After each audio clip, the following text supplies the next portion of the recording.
Hello everyone, this is the Life Extension Podcast, Technology and Magic, Society and Business. I'm Dr. B, and I will present you the latest insights into the exciting field of longevity. A quest for radically extended life and health span is underway. Some even hope for eternal life. Scientists and businesses are involved, but also new alchemists, transhumanists, philosophers and politicians. Hard science, medical treatment, and health coaching combine with utopian aspirations of individuals and society. This podcast addresses everyone interested in the extension of their life and health span through new technologies. We will discuss a variety of topics from different perspectives: humanities and social sciences, biomedicine and engineering, business, as well as providers and consumers of life extension treatments. The purpose of this podcast is to provide a framework for you and me to form an educated opinion on radical life extension.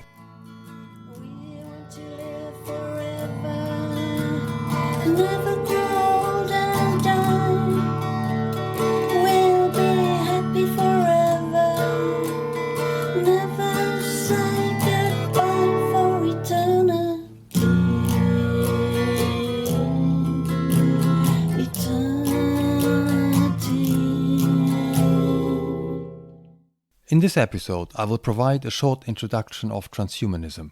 I intend to cover the key beliefs of transhumanists, then discuss what transhumanism might do to human identity, and further on touch on cultural frameworks in which transhumanism is operating.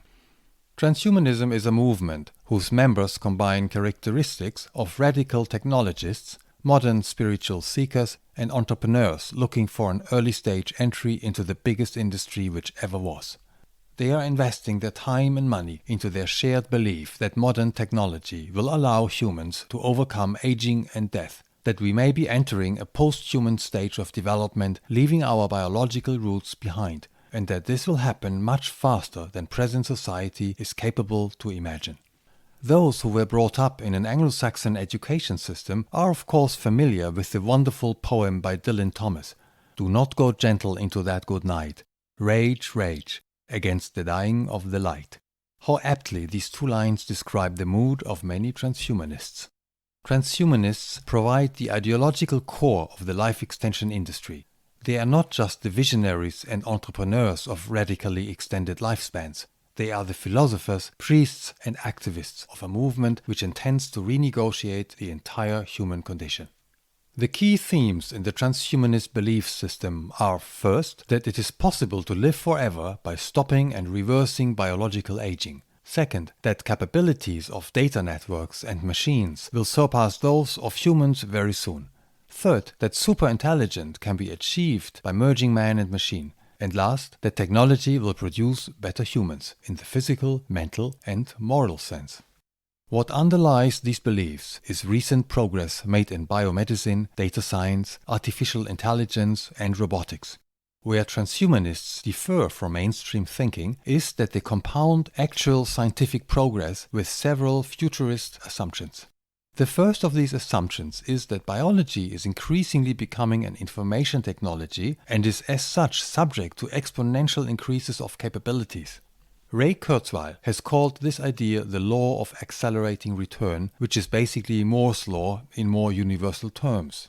Aubrey de Grey has formulated the idea of longevity escape velocity, meaning that there will be a point when the development speed of life extension technologies surpasses increased life expectancy during a given time period. In simpler terms, these ideas mean that from some point in the very near future, advances in life extension technology will add more years to an individual's remaining lifespan than aging would take away.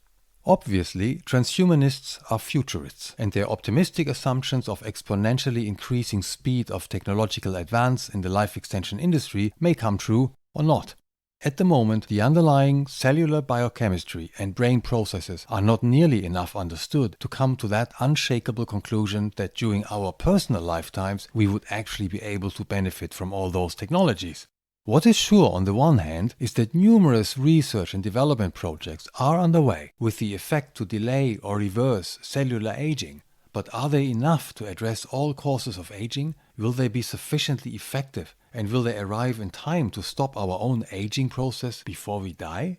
As baby boomers, we should better have those treatments available in 15 years to make a difference.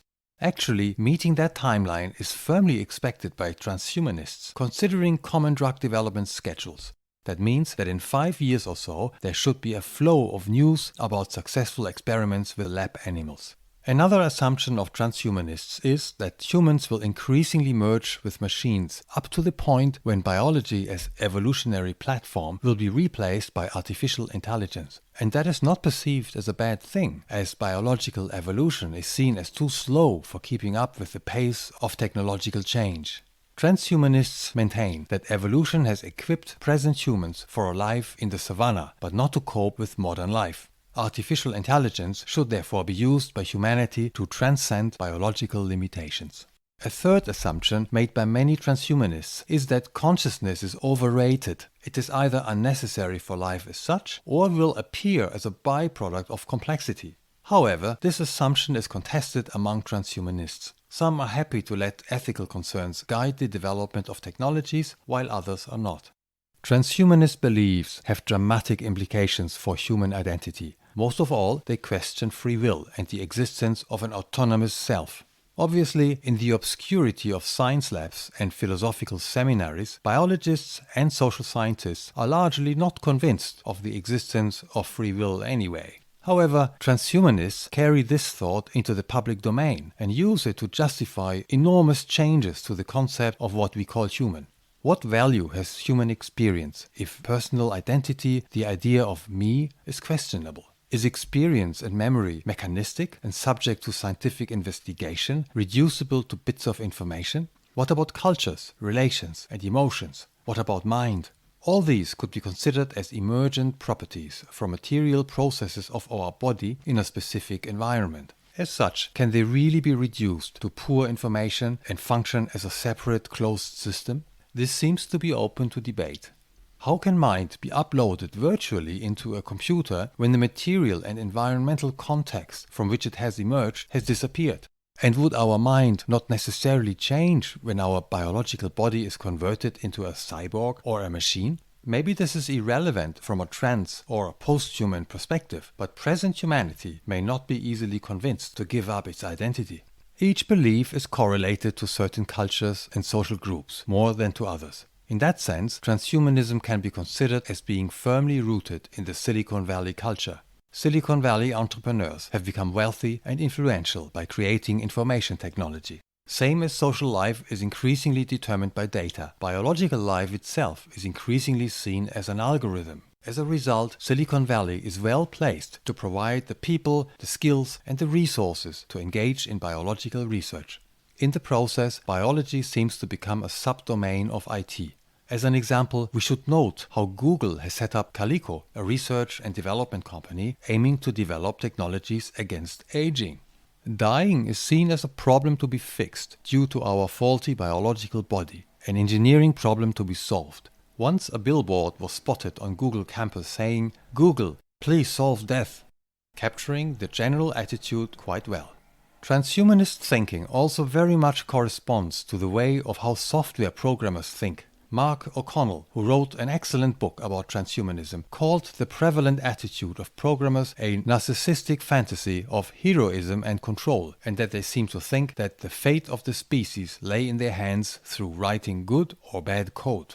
Today's IT programmers transport their culture into the daily life of consumers by creating computer game narratives soaked in age-old human mythology. Immortality and death are always just a click away.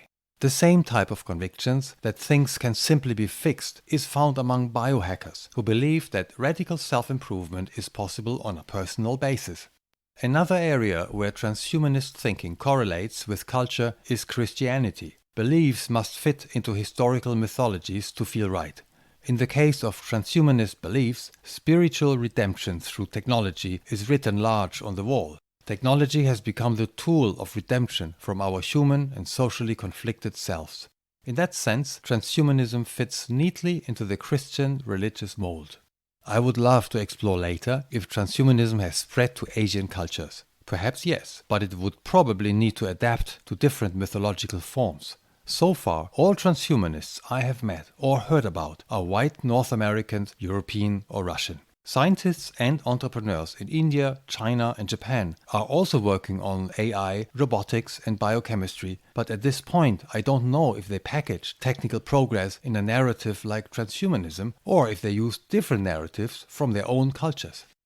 As expected in radical futurist scenarios, exciting new opportunities mingle with the naive. History shows us that science fiction does actually foresee technological developments. We know for sure that technological inventions can't be stopped. We also know that people who question society's ability to cope with new technologies have been proven wrong every time.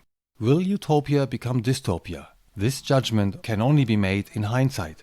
We can choose to engage with this new type of thinking, however outlandish it may appear, or stick our heads in the sand.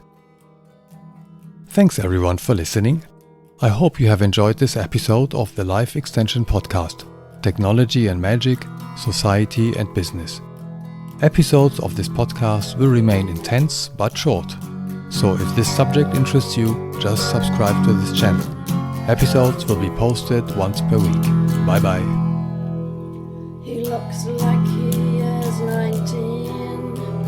His real age 616. He says I've seen it all before. Humanity is such a bore.